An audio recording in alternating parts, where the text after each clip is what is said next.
Hello and welcome to Of Mooks and Monsters. I'm Rob Ward. And I'm Tim Niederreiter. And this is a very special episode of Mooks and Monsters.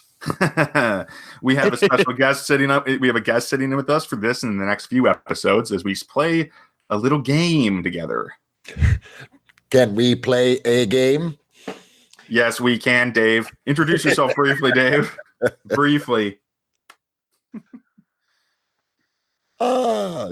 You want me to introduce myself? Just briefly. Where can people find you quick? Because right. we won't be doing this a whole lot, but you should pimp right now. Yeah. Gotcha. Okay. I'm Dave Robison, voice actor, software developer of late, podcaster, game designer. You can find me. Basically go to Archivos.digital to find out about the new very cool story development app Archivos. You can also find that on Facebook and Twitter at Archivos Stories. I also run a Patreon where I'm exploring a fantasy city, one street at a time. And that's up there. Do a search on Patreon for Palaethos, Palaethos. I'm uploading character profiles, building maps, cultural elements, all kinds of fun stuff. Well, cool. That sounds really cool, actually. It kind of reminds me, not just because it's a city, but because the name also starts with a P, of Tolus, the silent P, the Monty Cook book. That he there you go. The whole city. Anyway, yeah. I think that was a D20 game, though, which is just boggling. It's so complicated. I mean, it seems that way now, anyway. He's detailed every building in this city and every inhabitant, supposedly. I'm like, okay, then. Yeah, it's a little more dedication than I am. Like in 5 years, hopefully I might have half the city detailed in that depth and detail. Fair enough. So, all right. So we have a scenario. I have a scenario for you today. The finest of scenarios that can be prepared by a man in his pajamas. It's a Pillar Universe game. So the Pillar Universe is very strange. We're not going to go into too much detail about exactly what's going on here. It is a different universe. It is a different physical shape than our universe. Okay. But some things you'll need to know for the game. There's big empty spaces between these giant, infinitely tall pillars that think of the pillars more like the planets of this setting. But the space between them isn't void. It's air. It's air and mist and stuff and fog, and depends on where you are, of course. But it's various types of atmosphere, basically. And ships ply the space between the pillars. And in this case, we have a ship. And also all the inhabitants are human, but they're all descended because humanity's been split up for quite a while. There are different human subraces that have evolved separately, so they have different advantages and difficulties. That about does it for the overview of the setting, the brief overview. Except there's one last thing, that when you fall in the Pillar Universe, you fall straight down. Gravity doesn't work. You don't fall toward pillars. You fall into the infinite abyss of the Pillar Universe. So important safety tip. Thanks, Egon. Yeah, and so aim for a pillar if you start falling, and maybe you'll get there eventually. You can glide. That's a thing. So there you go. So that's the brief overview of the setting, and now we can you guys introduce your characters briefly. I mean, this is pre-generated characters, so I understand you don't know your guys super well yet, but we'll get to know them throughout the course of these sessions. Rob, go ahead. All right. I am Zakal Karan. I am a Sorai, which is a race in this universe. He's the sensors guy on the ship. He's meticulous, he's cowardly, and he's idealistic. What those ideals mean is up to Rob. All right. Yes, I know. Yes. Isn't it scary? Everyone who's ever heard us play a game with just Rob and I knows how scary that is. Or actually any game with Rob in it. And let's be fair here, people. All right. So, Dave, your character. Lidan Sejin is his name. He's the comms officer and self-styled hacker of the core of the pillars. The pillar tech. He's a male Kaitep, which are the long-limbed, technologically oriented race of the Pillar Universe. Clearly, you had me in mind when you were building this character, Tim, because he's conceited, eccentric, and reckless. So this is kind of my wheelhouse as far as that goes. Oh yes, effete and weird were also on the list, but you can only have 3 traits. All right, so no offense. Anyway, None taken. So all right. So the ship we were on is called the Esserling. It is a small, well, it's a medium-sized barge for transporting cargo. And you two and one of you will probably, well, you two are part of a crew. There's 4 people in the crew. There's the pilot, there's you two, and then there's the weapons operator. And with your current mission that accepted by the crew as a whole is to smuggle cargo between 2 ports, which are 2 hubs. And hubs are places in the Pillar universe where ships arrive after having gone great speeds, and they decelerate, and then they can travel between denser areas where there are more pillars, and therefore you can't go as fast because you'll run into a pillar, and that'll be the end of you if you accelerate too fast. So the key here is that there's this area, this one expanse of pillars, is extremely dense with illegal activity. That is to say, smuggling and piracy. And it is a dangerous mission, but one very lucrative as long as you don't look at what your cargo is. It's been handed off and taking up the majority of the ship's space in great storage containers. Mm. Currently you don't even know who's employing you directly. I mean, you know who employed you directly. It was a Bandagen clan company, but it appears to be some kind of shell, so there's no telling who actually is shipping this cargo. All right. Your ship has arrived from transit. The Esserling is transit is the faster than light speed equivalent in the Pillar universe, and it can only be done between hubs and that are basically, there's a long corridor. You transit down it. This is about where we're at. The Esserling has arrived. All right. You are out. You're floating by the hub, but time is ticking. So you could go to the settlement if you want, but there's you could also just set out directly. And have we acquired our cargo? What? Have we acquired our illicit cargo? Yes, you have your cargo. You've been taking it from the beginning. Yeah. Lidan has. I assume we have it in like a hidden smuggler's compartment under some deck plates or whatever. Yes, indeed. Yes. Okay. So Lidan has adorned the deck plate with little figurines, little stone figurines from a cult that he encountered several years ago on a remote pillar during a gig. Something about the religion of this cult just really captured his imagination, and he's become a little superstitious. So these little figurines are everywhere, all over the ship. Whenever he's doing something, he'll rub the head of a figurine before he starts diving into whatever it is. So there's little figurines literally marking out the deck plate where it's supposed to be hidden. They're just sitting there on the corners. All right. Zakal sees these and is like, God damn it! Someone's got to trip on these things. Don't. No. No. They're in the middle of the ship. I don't want to step on them. Okay. We'll keep them by the edge. We'll keep them by the edge of the corridors. Just walk down the middle. Everything will be fine. We've talked about this. Come on.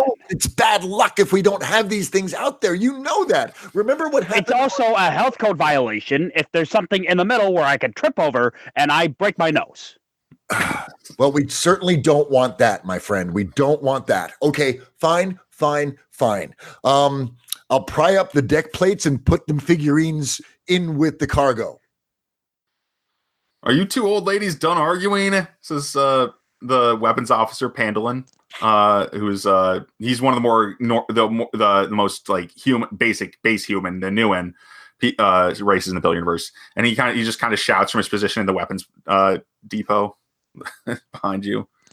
I think we're done. We're done, right?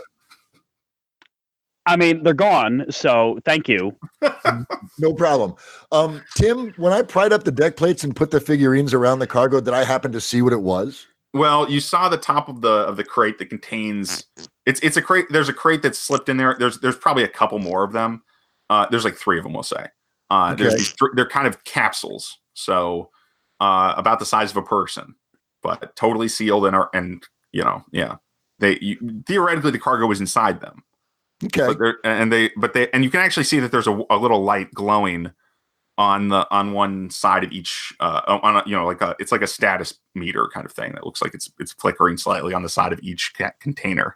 Can I read it? What is it measuring? There's no label. No label. So it's just a glowing light. It seems to be it shows that there's power probably going to it. That's what you could ascertain from that. Interesting. Cool. I'll climb back out and seal up the deck plates and make sure that friend Zakal is no longer imperiled in his stroll down the corridor.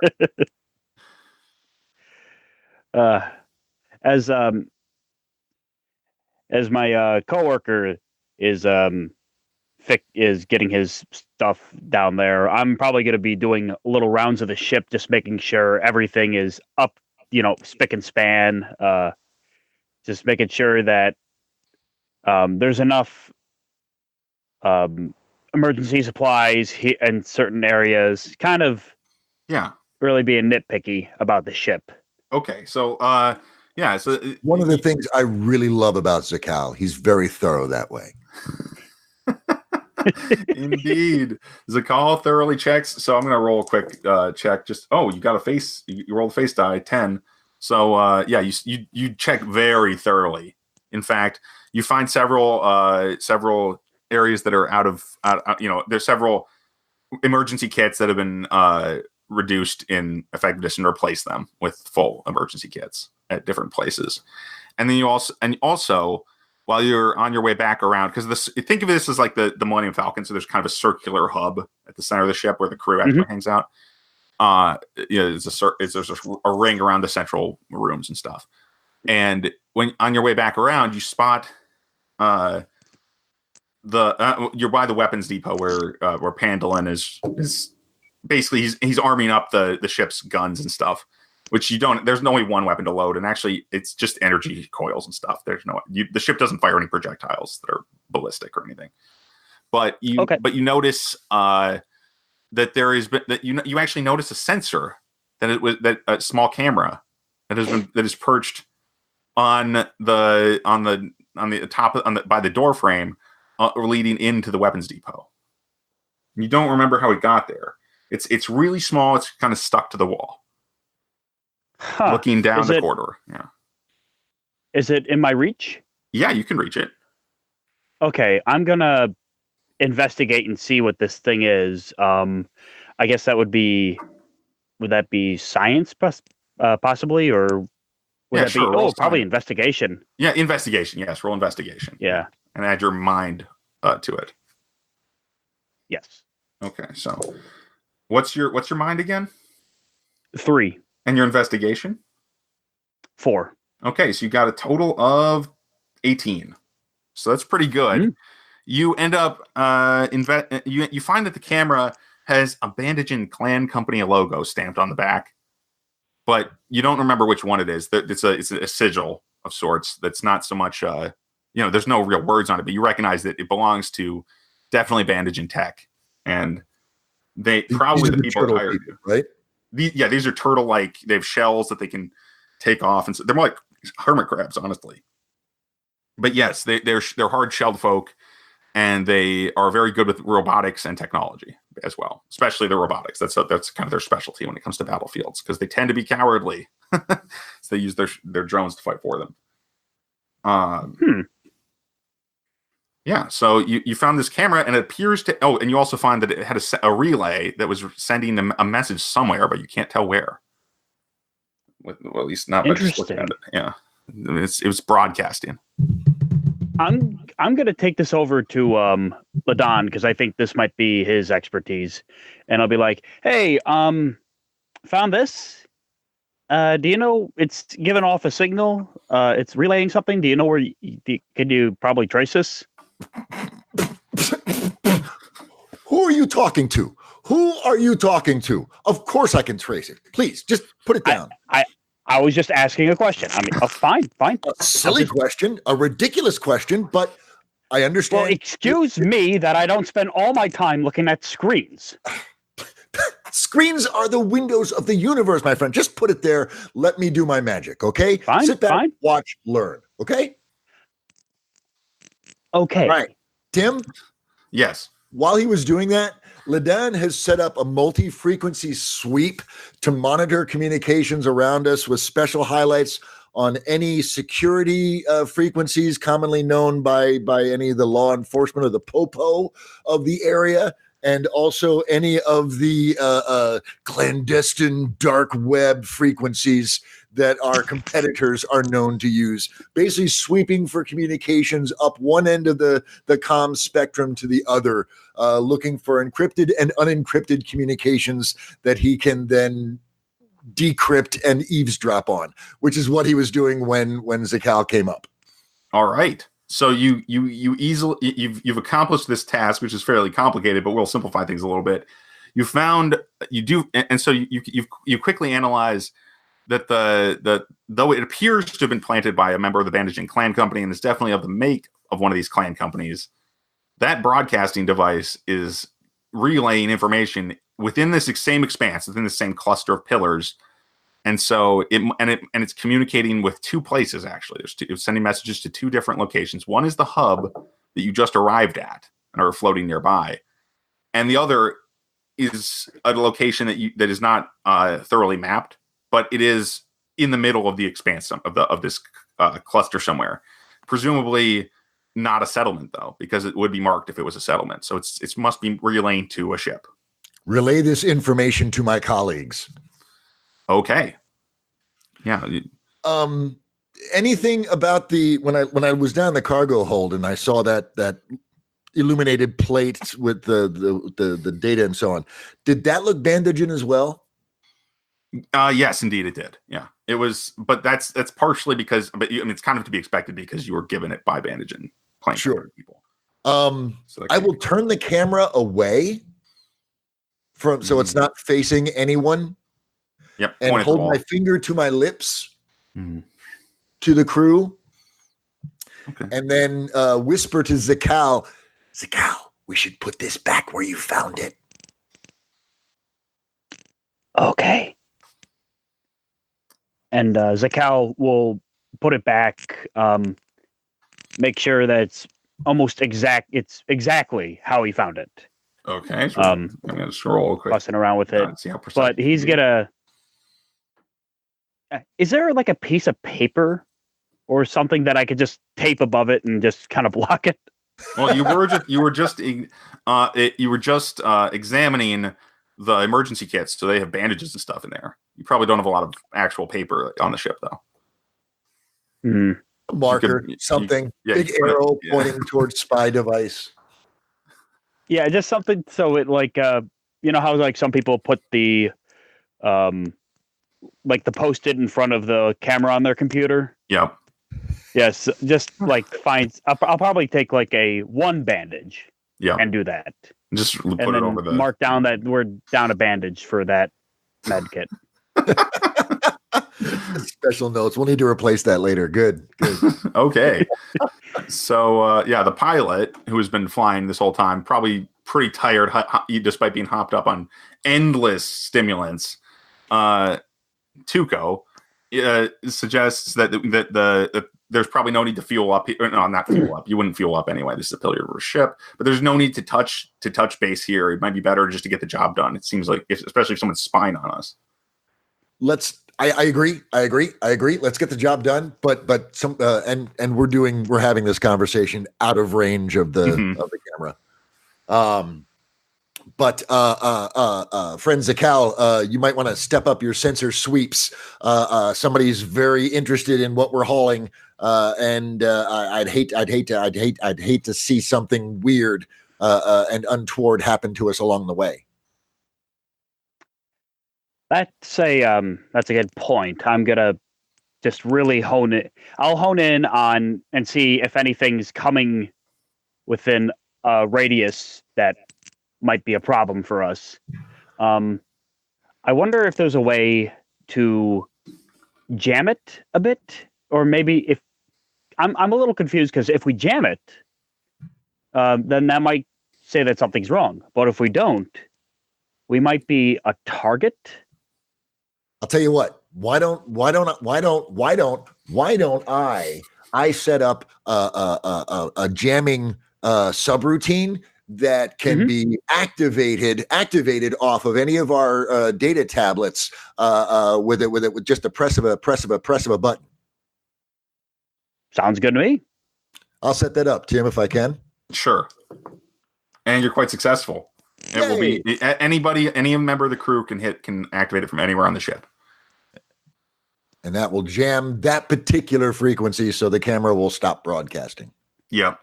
Ooh, no, better. Oh. And Ladan disappears into his computer for a little bit. Okay. And actually, so are you guys ready to leave the hub then? Yes. So I think that's going to be the moment where we take a break. So, yeah. Thanks for listening, everybody. We'll be back with more of this game next week.